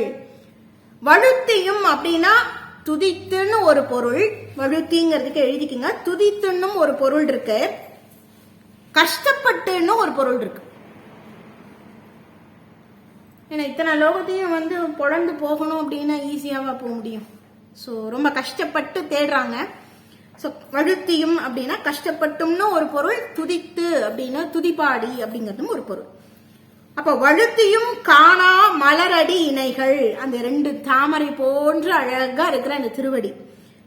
வழுத்துதற்கு எளிது ஆய் வார்கடல் உலகினில். நம்மால் சொல்லிட்டாரு, வழுத்துதற்கு எளிதாய். துதித்தாலும் நம்மெல்லாம் துதிச்சோம் ரொம்ப ஈஸியா நமக்கு தென்படுறதுக்காக நம்ம பெருமான் வந்து வராரு. எங்க வராரு? அப்படியா எதுலயுமே காணாத பெருமான் எங்க வராருன்னா, அதாவது எளிதாய் வார்கடல் உலகினில், பெரிய அளவுல கடலே பெரும்பங்கு இருக்கக்கூடிய இந்த பூலோகத்துல சுவாமி வரார். மாணிக்க வாசகருக்காக வந்தார் இல்லையா, குதிரையை ஓட்டிட்டு. ஏன்னா அவர் வந்து குதிரையை ஓட்டிட்டு வராருன்னு தெரிஞ்சோடனே புவனியில் சேவடி தீண்டினன் காண்க சிவனனை யானும் தேரினன் காண்கிறார். அந்த பூமியில அவரை காலை வைக்கும் போது நம்மால் அங்க ஜெயிலுக்குள்ள இருக்காரு, பாண்டிய மன்னனை அரெஸ்ட் பண்ணி வச்சிருக்கான், நம்மால் வந்துட்டாரு அப்படின்னு ஃபீல் பண்றாரு. இந்த அனுபவம் மாணிக்கவாசகருக்கு மட்டும்தான் உண்டு. அப்போ அந்த மாதிரி வார்கடல் உலகினில் அந்த கடல்கள் பெருவாரி கடல்கள் தான் இருக்கு. அது சூழ்ந்து இந்த உலகத்துல பெருமான் நமக்காக எளிதாக இருக்கிறார். யானை முதலா எறும்பு ஈராய.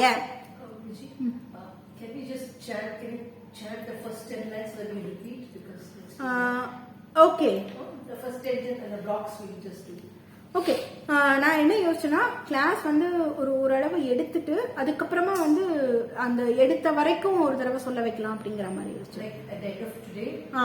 ஆமா okay, so then you will make us chant. ஆமா Okay, then ஆமா.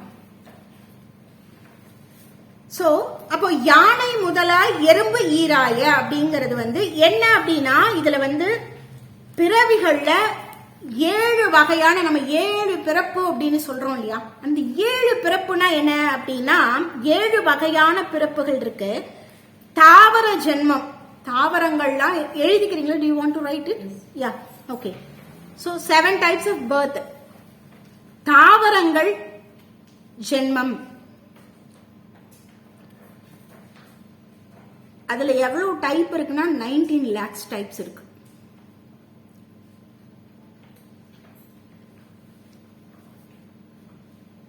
Shall I move on next? Okay. ஊர்வன ஜென்மம், ஊர்ந்து போகக்கூடிய உயிர்கள், ஊர்வன ஜென்மம். சோ அது வந்து ஒரு 15 lakhs.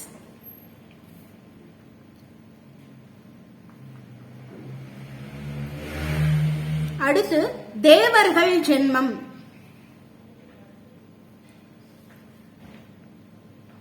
அது வந்து ஒரு 11 lakhs.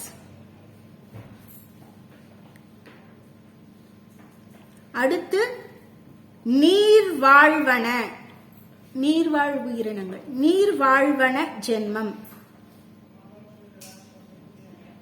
அதனுடைய வெரைட்டிஸ் வந்து 10 lakhs.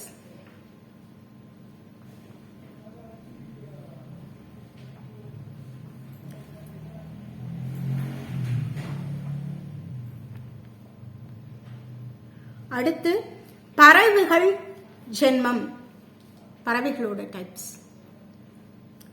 அதுவும் 10 lakhs. அடுத்து விலங்குகள் ஜென்மம்,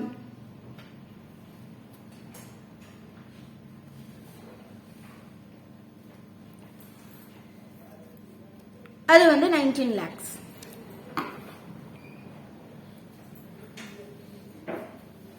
லாஸ்டா மனிதர்கள் ஜென்மம், அதுல 9 லட்சம், 9 lakhs. சோ இந்த 7, இதுதான் 7 வகையான பிறப்புகள். 7 ஜென்மா அப்படின்னு சொல்றது வந்து நம்ம தாத்தா அதுக்கு தாத்தான்னு சொல்றதோ ஒரு பாட்டை எடுத்துக்கலாம். ஓவரால் த யூனிவர்ஸ்ல எத்தனை கைண்ட்ஸ், இந்த 7 வகையான பிறப்புகள் இருக்கு. இந்த 7 வகையான ஜென்மாக்களும் 4 டைப்ல பிறக்கும். ஓகே, அந்த 4 டைப்பும் சொல்றேன், எழுதிக்குங்க. முதல் டைப்பு முட்டையில் தோன்றுவது, முட்டை போடுற மாதிரி முட்டையில் தோன்றுவது. அதுக்கான சைட்ல அதுக்கான பெயர் அண்டசம், அண்டசம்.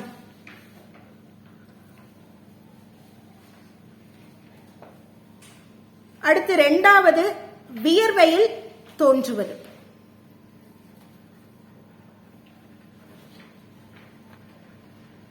அதுக்கு நேம் சைட்ல ஸ்வேதசம், ஸ்வேதம், சுவேதாயும், ஸ்வேதம்.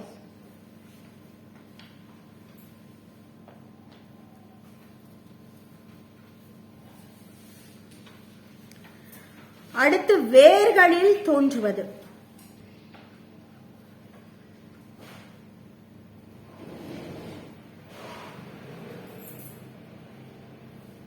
அதுக்கு உற்பிசம், உயிர்ப்பிசம்.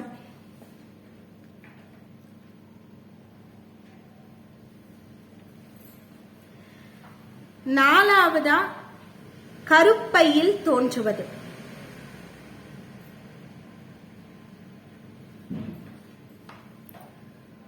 அது வந்து சராயுசம். சராயுசம். அப்போ இந்த 4 டைப்ல தான் வந்து உயிர்கள் ஜனிக்கும்.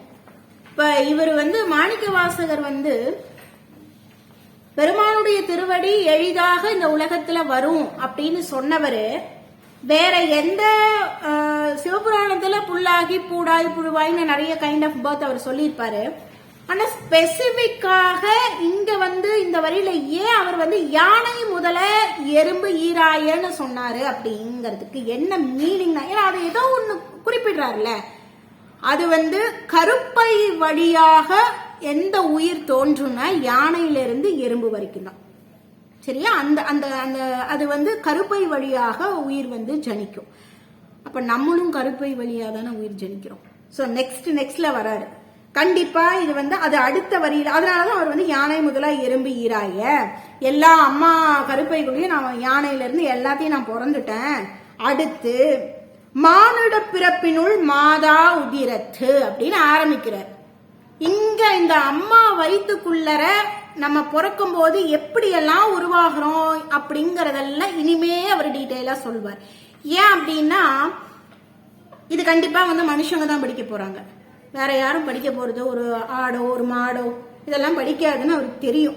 சோ அதனால மனித வடிவில் மனித தாயினுடைய கருவுக்குள்ள அது என்னென்னலாம் நடக்குது, எப்படியெல்லாம் அது உருவாகுது, இது ஒவ்வொரு தாயும் தன் குழந்தைக்கு சொல்லி தரணும். ஃபர்ஸ்ட் என்னை ஏன் பெத்த அப்படின்னு குழந்தை கேட்கும்.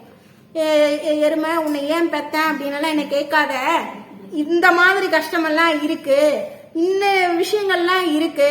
அந்த குழந்தைய 10 மாசம் சுமக்கும் போது 10 மாசத்துல அந்த தாய்க்கும் நரக வேதனையா இருக்கும், குழந்தைக்கும் நரக வேதனையா இருக்கும். ரெண்டுமே வந்து அது வந்து தாண்டி ஒவ்வொரு விஷயங்களும் தாண்டி தாண்டி பிழைக்கும். இத வந்து ஒரு கைனகாலஜிஸ்ட் மாதிரி மாணிக்கவாசக பெருமான் எக்ஸ்பிளைன் பண்ணியிருக்காரு. அநேகமா இந்த ஒரு இதோட முடிச்சு இந்த என்ன மாதிரி பிறவி எடுத்தது அந்த வயிற்றுக்குள்ளங்கிறத அந்த 10 மாசத்தை முடிச்சுட்டு நம்ம ஓவரால் இதை நம்ம சேன் பண்றது நம்ம பண்ணிக்கலாம். ஓகேங்களா? இன்றைய செஷன் அந்த மாதிரி முடிச்சுக்கலாம். சோ அப்ப வந்து ஒவ்வொரு குழந்தையும் இந்த மாதிரி கேட்கும் போது என் தலைவிதி உன்னை பெத்துட்டேன் அப்படின்னு எல்லாம் இனிமே சொல்லாம, இது ஒவ்வொரு யங்ஸ்டர்ஸ் குழந்தைக்கும் இது வந்து இதுதான் வந்து ஹியூமன் பர்த். கண்டிப்பா அவங்க படிக்கும் போது 8th ஸ்டாண்டர்ட்லயே வந்து அவங்க அதோட சயின்ஸ் படிச்சிருவாங்க. இருந்தாலும் நாம இதெல்லாம் படிக்க சொல்லணும். ஏன் அருளாளர்கள் இறைவனை சொல்ற இடத்துல இதை எதுக்கு அவர் சொல்லணும் அப்படின்னா, இந்த எக்ஸ்பிளனேஷன் அருளாளர்கள் சொல்லாம வேற யாராலையும் அப்ப எப்படி தெரிஞ்சுக்க முடியும்? அப்போ ஒரு பெண்ணனுடைய கருவுக்குள்ள எப்படி அது கடந்து வருதுங்கிறது ஒரு ஆணாக இருந்து இவரால் எப்படி வந்து சொல்லி இருக்க முடியும்? அப்ப அந்த நிலைகள் கடந்து அந்த துவாதசாந்த பெருநிலையில இருக்கும் போது அவர் ஒரு ஆன்மா. அப்ப ஆன்மா எப்படி பிறவி எடுக்கிறங்கிற டீட்டெயில் அவரால் சொல்ல முடியுது. சோ அப்ப ஒரு பெண்ணாக இருந்து அவர் சொல்றாரு. அதனாலதான் தன்னை நாயகியாக இறைவனை தலைவனாக அப்படிங்கிற மாதிரி ஒரு கான்செப்ட் கொண்டு வர்றாரு. அதனால இது ஒவ்வொரு குழந்தைக்கும் அம்மா கண்டிப்பா சொல்லி தரணும். இந்த 10 மாசம் அப்படிங்கறது வந்து இப்படிலாம் நீ வந்து பொழைச்சு வந்திருக்க, நானும் பொழைச்சு வந்திருக்கேன் அப்படின்னு எல்லாம் கண்டிப்பா சொல்லணும். சொல்லும் போதுதான் பின்னாடி காலத்துல ஒரு வேலையா சோறு போடணும். நெக்ஸ்ட் வந்து இனிமே ஏன் பெத்த அப்படின்னா, நீ பெக்கிறதெல்லாம் அவ்வளவு சாதாரணம் இல்லப்பா, இது நாங்க பெக்கிறதெல்லாம் இல்ல, நீ வந்து பண்ணன அதெல்லாம் சேர்த்து நீ பொறக்கணும்னு ஓவிதி, அதனால நீ ஏன் தலையெழுத்து உன்ன வைக்கணும்னு இருக்கு அப்படின்னு வேணா நாம இனிமே சொல்லிக்கலாம். சோ அந்த மாதிரி இப்போ ஃபர்ஸ்ட் அவர் வந்து அதாவது மானிட பிறப்பினுள் மாதா உதிரத்து, அப்போ அம்மாவினுடைய அந்த மென்சஸ் அந்த பிளட்ல தான் வந்து குழந்தை உருவாகுது இல்லையா? ஈனமில் கிருமி செருவினில் பிழைத்தும், அதாவது ஈனமில் கிருமினா அது ஒரு கிருமிகள், அந்த ஒரு கிருமியா தான் அது வந்து முதல்ல உருவாகும். அது அந்த கிருமிகள்ல டிஸ்குவாலிஃபைடு ஆகாம அது எதுவும் சிதைவும் அடையாம அந்த கரு வந்து உருவாகும்.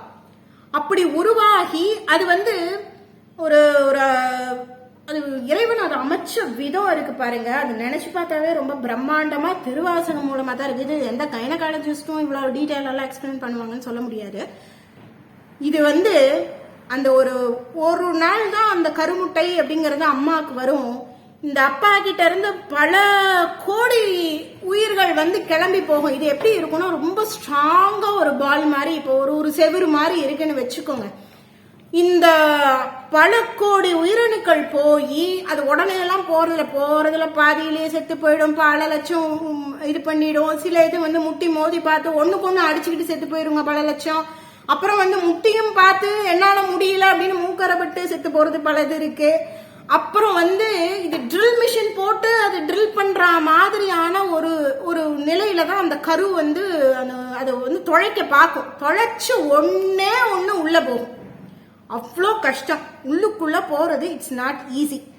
அந்த கோடிக்கணக்கான அந்த உயிரணு உள்ள ஒன்ஸ் வருது அப்படின்னா அது 72 மணி நேரம் லைஃப் அதுக்கு இருக்கு. அது இந்த யோனி வழியாக உள்ள போகுது, அந்த நுழைவாயில இருந்து அது உள்ள போகுது அப்படின்னா 7.5 to 10 சென்டிமீட்டர் லெவல் டிஸ்டன்ஸ் அது need to cross it to reach the Om. அந்த மாதிரி இறைவனோட படைப்பு பாருங்க. அப்ப நம்ம முதல்ல நாம இத்தனை லட்சம் இத்தனை கோடி பேரை ஜெயிச்சுட்டு தான் நம்ம பிறந்திருக்கோம். நம்ம முதல்ல இதுவே நம்மளோட சக்சஸ். நான் எதுவுமே பண்ணல, எனக்கு எதுவும் நடக்கல அப்படின்னு எல்லாம் நம்ம மனசு ஒடிஞ்சு உட்காரும் போது முதல்ல நம்ம பிறந்ததே நம்ம ஜெயிச்சிருக்கோம். அதனாலதான் நான் அந்த கௌமாரத்தை நான் சுவாதிஷ்டானத்துல வச்சேன். ஏன்னா உயிரணுக்களுக்கு முக்கியமானது. போர்க்கடவுள் அவர், போட்டி போட்டு எதையும் வெல்லக்கூடியவர். அதனாலதான் அந்த ஒரு பாயிண்ட் இதோட இது மாணிக்க வாசகர் இந்த இடத்துல இப்படி சொல்ற இந்த லிங்க் பண்ணி பார்க்கும்போது கௌமாரம் சூட்ஸ் டு தட் ஏரியா அப்படின்னு என்னால எடுக்க முடிஞ்சது. சோ அப்ப நம்ம பிறந்ததே ஒரு ஜெயிச்சிட்டோம் அப்படிங்கறது முதல் விஷயம். சரி அப்பா ஒரு அம்மா ஒரு கருவுக்குள்ள நம்ம உள்ள போயிட்டோம்டா, ஐயா ஜாலி, இனிமே 10 மாசம் வளர்ந்துடலாம் அப்படின்னு வளருவோமானா அப்படிலாம் நினைக்காத. அப்படியெல்லாம் வளர முடியாது. அடுத்து அவர் சொல்றாரு, ஹி இஸ் எக்ஸ்பிளைனிங் தட். அதாவது ஒரு மதி தாஞ்சியில் இருமையில் பிழைத்தும் அப்படின்னு சொல்றாரு. ஃபர்ஸ்ட் மந்த்ல தான்றியின் இருமையில் பிழைத்தும், தாண்டிக்காய் அப்படின்னு சொல்லுவாங்கல்ல, தாண்டிக்காய்னு இமேஜ் நெட்ல போட்டீங்கன்னா அதனோட சைஸ் தெரியும். அப்ப அந்த சைஸ்ல தான் ஃபர்ஸ்ட் அந்த கரு இருக்கும். தாண்டிக்காய் சைஸ்ல அது இருக்கும்.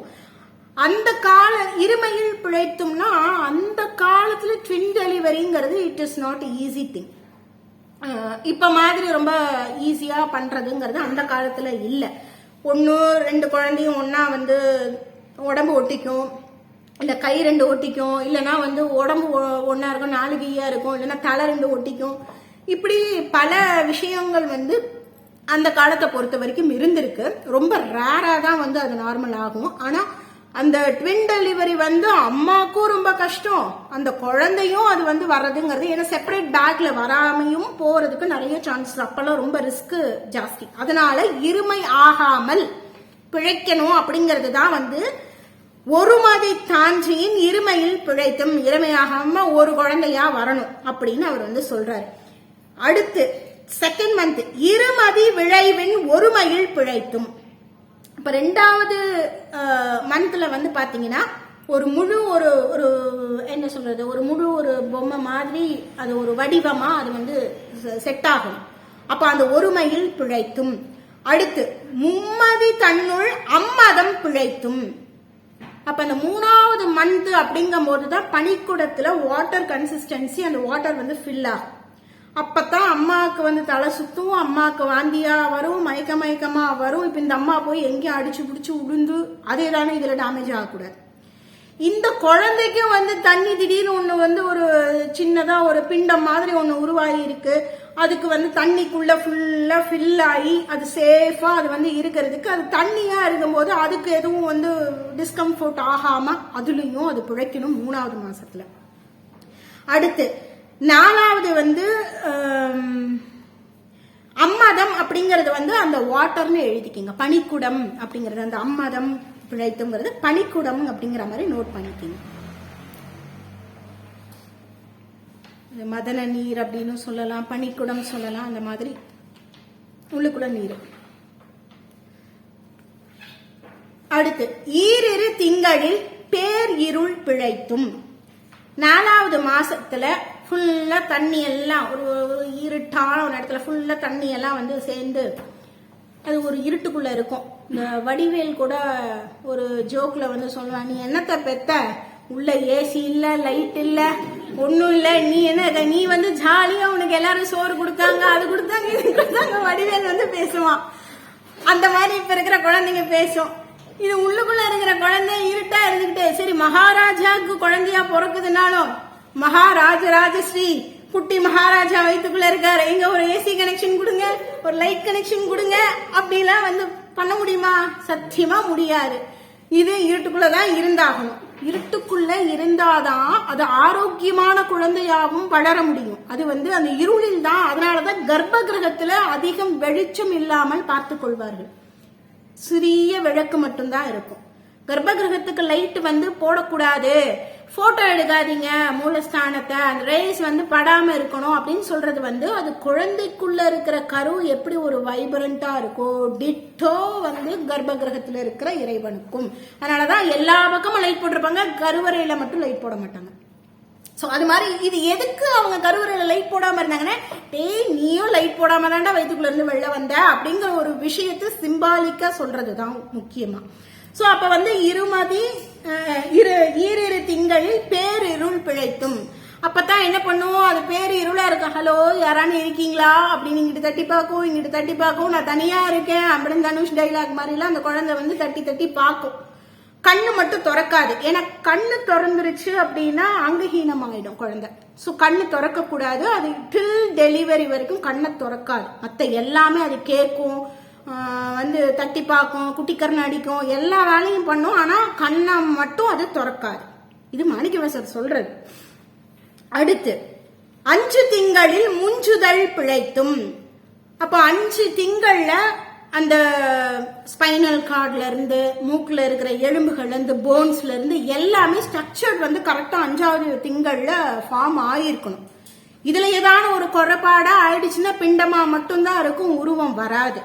சோ அந்த 5th மந்த்ல தான் வந்து அந்த ஹோல் ஸ்ட்ரக்சர் ஸ்கெலிட்டன்ஸ் எல்லாமே அதுக்கு வந்து வளர்ந்து அது வந்து முஞ்சுதல் அப்படின்னா அங்கம் வளருதல் அப்படின்னு அர்த்தம். முஞ்சுதல்ங்கிற வார்த்தைக்கு அங்கம் வளருதல் அப்படின்னு அர்த்தம். சோ அதுல இருந்து பிழைக்குது. அடுத்து 6 திங்களில் ஊறு அலர் பிழைத்தும். இந்த ஊறு அலர் அப்படிங்கிறதுக்கு வந்து இன்ஃபெக்ஷன் எழுதிக்கங்க. சோ அந்த 6வது மாதத்துல அம்மாக்கும் இன்ஃபெக்ஷன்ஸ் வரும், குழந்தைக்கும் அதான இன்ஃபெக்ஷன் தாக்கிடக்கூடாது. அப்போ இன்ஃபெக்ஷன் இல்லாம 6வது 6th மந்த்ல தாயும் கவனமா இருக்கணும், இந்த குழந்தையும் கவனமா இருக்கணும். ஏன்னா அந்த குழந்தைக்கு ஓரளவு உருவங்கள்லாம் வரும், அது சில டிஸ்சார்ஜஸ் வெளில தள்ளும். அப்ப அம்மாவுக்கு வந்து வயிறு வந்து எலாபரேட் ஆகிட்டே போகும், வயிறு பிக்க ஆரம்பிக்கும். அப்ப அவ எப்ப பார்த்தாலும் வயிறு சொறியறது எல்லாம் அந்த 6வது மாசத்துல ஆரம்பிக்கும். அப்போ இன்ஃபெக்ஷன்ஸ் வந்து நிறைய வரும். அப்போ தாய்க்கும் இன்ஃபெக்ஷன் ஆகக்கூடாது, குழந்தைக்கும். அப்பதான் ஊரு இன்ஃபெக்ஷன் இல்லாம அதுல இருந்தும் பொழைக்கணும்டா அப்படின்னு வந்து மாணிக்கவாசகர் சொல்றாரு. அடுத்து 7 திங்களில் தாழ் புவி பிழைத்தும். 7வது மாசத்துல ரெடி ஆயிடும், நான் வெளில வரேன் அப்படின்னு ஆரம்பிச்சிடும். அப்படி வந்தா என்ன ஆகும், குறப்பிரசவம். இன்னைக்கு இன்குபேட்டர் இருக்கு, வந்தாலும் பரவாயில்ல, அன்னைக்கு அப்படி வந்தா வந்து அந்த குழந்தை வந்து ஆரோக்கியமான குழந்தையா இருக்காது. அப்போ அந்த 7 திங்களில் தாழ்னா கீழே புவியில பார்த்து நான் பிறகுறதுக்கு நான் ரெடி அப்படின்னு சொல்லிட்டு உடனே அது குட்டிக்கரணை அடிச்சு தலையை வந்து கீழே கொண்டு வர ஆரம்பிச்சிடும், நான் வரேன் அப்படின்னு. ஜோதிடத்துல கூட சொல்லுவாங்க, 7வது மாதத்துக்கு அப்புறம் ஒரு குழந்தை பிறந்துருச்சு அப்படின்னா அந்த குழந்தைய காப்பாத்திடலாம்பாங்க. ஏன்னா சந்திரன் தான் வந்து அம்மா கிரகம். அந்த சந்திரனுடைய பார்வை நேரா 10 அப்படிங்கிற மகர வீட்டுல பாக்குங்கும் போது சந்திரனின் பார்வை பட்டு விட்டால் குழந்தை 7வது மாசத்துக்கு அப்புறம் பிறக்குது அப்படிங்கும் போது அதை காப்பாற்ற முடியும்.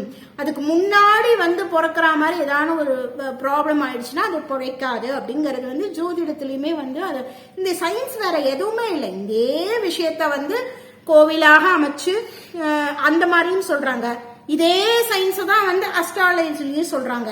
இந்த அஸ்ட்ராலஜி, இந்த ஓவரால் இந்த அஸ்ட்ராலஜியை வந்து அஸ்ட்ரானமியா வச்சு இந்த பிளானட்ஸோட கனெக்ட் பண்ணி சொல்றாங்க. இது எல்லாமே ஒண்ணுதான். நம்ம தான் இது தனி அது தனி அது தனின்னு வைக்கிறோம். இது எல்லாம் இன்டர்லிங்க்டா தான் இருக்கு. இதனுடைய ஒரிஜினல் விஷயம் நம்ம பார்க்காம நம்ம என்னென்னமோ பண்ணி ஏதோ வந்து கொலாப்ஸ் பண்றதுனால எல்லாத்துக்கும் மேல இருக்கிற மரியாதையும் கெட்டு போகுது. அப்போ இந்த 7வது திங்கள்ல பாத்தீங்கன்னா 7வது மாசம் வளகாப்புன்னு பண்ணுவாங்க. அப்போ இந்த 7வது மாசம் வளகாப்புன்னு பண்றாங்கன்னா இந்த குழந்தை ரெடி டு பர்த்ங்கிற மாதிரி ஆயிடும். அப்படிங்கும் போது அதை தடுக்கணுங்கும் போது இந்த அம்மாவுக்கு சந்தோஷத்தை கொடுக்கணும். அப்ப ஒரு சில பெண்ணுக்கு நகை பிடிக்கும், சில பெண்ணுக்கு ஆர்னமெண்ட்ஸ் பிடிக்கும், சில பேருக்கு நிறைய வகை வகையா சாப்பிடணும்னு பிடிக்கும், சில பேருக்கு கூட்டமா இருந்தா பிடிக்கும். அதனால வெயிடா ஒரு வளகாப்ப எல்லாத்தையும் பண்றா. எல்லாரையும் கூப்பிடு, வளகாப்பு பண்ணு, ட்ரெஸ்ஸை போடு, நிறைய நகையை போடு, வெரைட்டியா சாதத்தை போடு. அப்ப ஹாப்பி ஹார்மோன்ஸ் அந்த அம்மாவுக்கு சுரக்க ஆரம்பிச்சிடும். இந்த ஹாப்பி ஹார்மோன்ஸ் வந்து சுரக்க ஆரம்பிச்சிருச்சுன்னா இரு அவசரப்படாத, 7வது மாசத்துல வெள்ளம் வந்து தொலையாத, கொஞ்சம் இன்னும் ஒரு 3 மாசம் இருக்கு அப்படின்னு அந்த குழந்தைக்கு அது சொல்லும். வெயிட் அப்படின்னு நிறுத்துறதுக்காக, குறை பிரசவம் ஆகாமல் இருப்பதற்காக உருவாக்கப்பட்டதா வளைகாப்புங்கிறது. அப்ப அந்த தாழ்புழி 7வது மாசத்துல தடுத்து நிறுத்தி, ஐயா கொஞ்சம் வெயிட் பண்ணுப்பா ராஜா, நீ உள்ள இரு அப்படின்னு தடுக்கிறதுக்கு, அந்த வெளியில வராம தடுத்து அதுல இருந்து தப்பிச்சு. 8 திங்களில் கட்டமும் பிழைத்தும். இப்ப 8வது திங்கள்ல வந்து பாத்தீங்கன்னா அதுக்கு ஃபுல்லா வளர்ந்துருக்கும். அது வந்து ஒரு மாதிரி அம்மாவுக்கும் வந்து ஒரு மாதிரி ப்ரெஷர் ஆரம்பிச்சிடும் வயிற்றுக்குள்ள. ஏன்னா அது ஃபுல்லா கீழே அது வந்து பிறக்கிறதுக்கான ஆயத்தத்தை அப்ப 7வதுல இருந்து ஸ்டார்ட் பண்ணிடும். 8வது ரொம்ப ப்ரெஷர் அதிகமா இருக்கும்.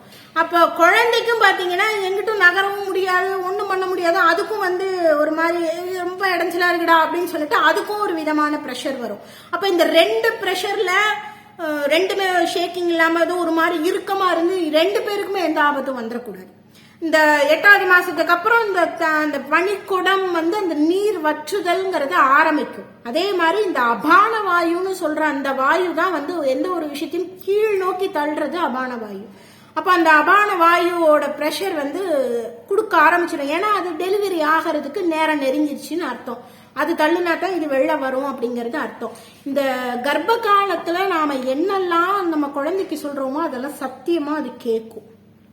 அது வந்து ரெஸ்பான்ஸ் பண்ணும். நம்ம என்னமோ அது ஏதோ வந்து ஈஸியா ஏதோ அம்மா அப்பா பெத்து விட்டாங்க அப்படிங்கிற மாதிரி நினைக்கணும். அது வந்து தாயினுடைய என்ன மன உணர்வு இருக்கோ கருவுற்ற காலத்தில் அந்த நிலை தான் அந்த குழந்தை பின்னாடி அதனுடைய பாண்ட் கேரக்டரா வரும். அதனாலதான் வந்து இந்த ஊரார் புள்ளைய ஊட்டி வளர்த்தா தான் புள்ள தானா வளரும்னு ஒரு பழமொழி சொல்றதே வந்து வந்த மருமகளை நல்லா கவனிச்சுக்கிட்டாங்க அப்படின்னா தன்னோட வாரிசு வயிற்றுக்குள்ள ஒழுங்கா வளரும் அப்படிங்கிறது தான் அதுக்கு அர்த்தம். சோ ஊரார் பிள்ளை யாரோ ஒரு வீட்டுல இருந்து தான் அந்த பொண்ணை கல்யாணம் பண்ணி கூட்டிட்டு வரும். அந்த குழந்தைக்கு அந்த பொண்ணுக்கு நல்லா அந்த நேரத்துல சத்தான உணவுகள் நல்ல மனோநிலையை கொடுத்தா அந்த குழந்தை நல்லா வளரும் அப்படிங்கிறது. சோ இந்த மாதிரி பல விஷயங்கள் இந்த 8வது மாசத்துல இந்த ஒரு இக்கட்டான நெருக்கடி அப்படிங்கிற அந்த ஒரு நிலையில இருந்து இந்த 8வது மாசம் தான் வந்து என்ன லக்னத்துல அந்த குழந்தை பிறக்குங்கிறது டிசைட் ஆகும். அதுவும் அந்த சீக்ரெட்டும் அப்பதான் வந்து ரைட் வர போறானா இந்த போடுறான், இந்த லக்னத்தை போடுறான், நீ இந்த டைம்ல தான் வருவேன். நம்ம வந்து டாக்டர் எனக்கு வந்து இந்த நேரம் டு இந்த நேரம் பிறந்தா என் குழந்தைக்கு சுக்கிரன் உச்சத்துல இருப்பான், நீங்க இந்த டைம் எனக்கு குறிச்சு கொடுங்க ஜோதிடர், நீங்க குறிச்சு கொடுங்க, இதெல்லாம் ஆகாது. அது வந்து அங்க டிசைட் ஆயிரும், அதுலதான் பிறக்கும். இதுதான் வந்து சாஸ்வதம். அப்போ அந்த ஒரு விஷயமும் 8வது திங்கள்ல இப்படி இருக்கு. அடுத்து 9ல் வருதரு துன்பமும் பிழைத்தும். இந்த 9வது மாசத்துல பெரிய துன்பம் அந்த தாய்க்கும் அது துன்பமா இருக்கும். ஏன்னா அது வாட்டர் கன்சிஸ்டன்சி எல்லாம் வந்து லீக்கேஜ் ஆக ஆரம்பிக்கும், ட்ரை ஆக ஆரம்பிக்கும். அப்ப குழந்தைக்கு ஒரு மூச்சு திணறல் ஏற்படும், இவளுக்கு ஒரு டிஸ்கம்ஃபர்ட்டா இருக்கும். வருதரு வருகின்ற துன்பம் படுகின்ற துன்பம், வருதரு துன்பத்தில் இருந்து பிழைத்தும். தக்க தசமதி தாயோடு தான்படும். இந்த தக்க தசமதினா 10வது மாசத்துல தாயோடு தான்படும் துக்க சாகர துயிரிடை பிழைத்தும். துக்க சாகரம் என்றால் கடல்னு அர்த்தம். சாகரம் அப்படின்னா கடல், துக்க சாகரம்ங்கிற கடல். துன்பம் வந்து கடல் அளவுல இருக்குமா. அந்த பிரசவ வழி அப்படிங்கறது வந்து அப்படி இருக்கணும். மாணிக்கவாசக பெருமான் என்னமோ அவரே ஒரு குழந்தைய பெத்தா மாதிரி எவ்வளவு அழகா ஒரு கைனகாலஜிஸ்ட் மாதிரி எக்ஸ்பிளைன் பண்ணியிருக்காரு. அப்போ இந்த அதனாலதான் வந்து இந்த பிரசவ வலியில கத்தும் போது கத்தாத அப்படின்னு எல்லாம் வந்து சொல்லுவாங்க மருத்துவர்கள் வந்து என்னத்துக்கு கத்துற அப்படின்னு. ஏன்னா கத்தும் போது குழந்தையும் பயப்படும், அது உடனே ரியாக்ட் பண்ணாது, அது பயந்துக்கும், ஐயோ நம்ம என்னமோ பண்றோம்டா அப்படின்னு சொல்லி அது பயந்துக்கும். ஸோ அதனால அது பயப்படாம இருக்கணும்னா அந்த நேரத்துல தாய் முன்னாடியிலேயே ஒரு 8th month 9th month வரும்போது அது பேச ஆரம்பிச்சு, நீ பாருப்பா நீ கொஞ்சம் லகுவா வந்துருவல்ல, ரொம்ப எல்லாம் அம்மா கஷ்டம் ஊத்துறாத, நீ வந்துரு அப்படின்னு பேசுனா சுலபமா அது கோஆபரேட் பண்ணும். டியூரிங் டெலிவரி டைம் அதுகிட்ட பேசினால், மனதை ஒரு நிலைப்படுத்தி அதுகிட்ட பேசினா அது என்ன நம்ம பேசுறோமோ அது அப்படியே ஆக்டிவேட் பண்ணும், அது வந்து ரெஸ்பான்ஸ் பண்ணும். அதனால தக்க தசமதி தாயோடு தான் படும், தாயும் துன்பப்படுவா தானும் துன்பப்படணும், அந்த துக்க சாகர துயிரிடை பிழைத்தும் அப்படின்னு ஒன்ஸ் அந்த குழந்தை பிறந்துருது. இப்படித்தான் நாம பிறக்கிறோம். இதோட இன்றைய வகுப்பை முடிச்சிட்டு நம்ம நெக்ஸ்ட் செக்ஷன்ல அடுத்து பிறந்தாச்சு அப்படின்னு நெக்ஸ்ட் என்ன வாட் நெக்ஸ்ட் அப்படிங்கறத we will see on next class. இப்ப நம்ம வந்து ஃபர்ஸ்ட் இந்த 5 வரியா ஒரு வரி முதல்ல ஒரு வரியா நான் சொல்றேன், நீங்க ரிப்பீட் பண்ணுங்க. அப்புறம் 5 வரியா உங்களால சொல்ல முடியுதாங்கிறது நீங்க படிங்க. இடையில ஏதாவது டவுட் இருந்தாலும் கேளுங்க. ஓகே, ஃபர்ஸ்ட் நான்முகன் முதலாய் வானவர் தொழுது எழ ஈர் அடியாலே மூ உலகு அளந்து நாள் திசை முனிவரும் ஐம்புலன் மலர போற்றிசை கதிர்முடி திருநெடுமால் அன்று அடிமுடி அறியும் ஆதரவு அதனில் கடுமுரண் ஏனம் ஆகி முன்கலந்து ஏழ் தலம் உருவ இடந்து பின் எய்து ஊழி முதல்வ சயசய என்று வழுத்தியும் காணா மலரடி இணைகள் வழுத்துதற்கு எளிது ஆய் வார்கடல் உலகினில் யானை முதலா எறும்பு ஈராய ஊனமில் யோனியின் உள்வினை பிழைத்தும் மானுட பிறப்பினுள் மாதா உதிரத்து ஏனமில் கிருமி செருவினில் பிழைத்தும் ஒருமதி தாண்டியின் இருமையில் பிழைத்தும் இருமதி விழைவின் ஒருமையில் பிழைத்தும் மும்மதி தன்னுள் அம்மதம் பிழைத்தும் ஈரிரு திங்களில் பேர் இருள் பிழைத்தும் 5 திங்களில் முஞ்சுதல் பிழைத்தும் 6 திங்களில் ஊறு அலர் பிழைத்தும் 7 திங்களில் தாழ் புவி பிழைத்தும் 8 திங்களில் கட்டமும் பிழைத்தும் 9 திங்களில் 9 வருதரு துன்பமும் பிழைத்தும் தக்க தசமதி தாயுடு தான்படும் துக்க சாகர துயரிடை பிழைத்தும். ஓகே வேணும் வேற? ஓகே, யாருக்கான ஏதாவது டவுட்ஸ், எனி டவுட்ஸ் இருக்குங்களா?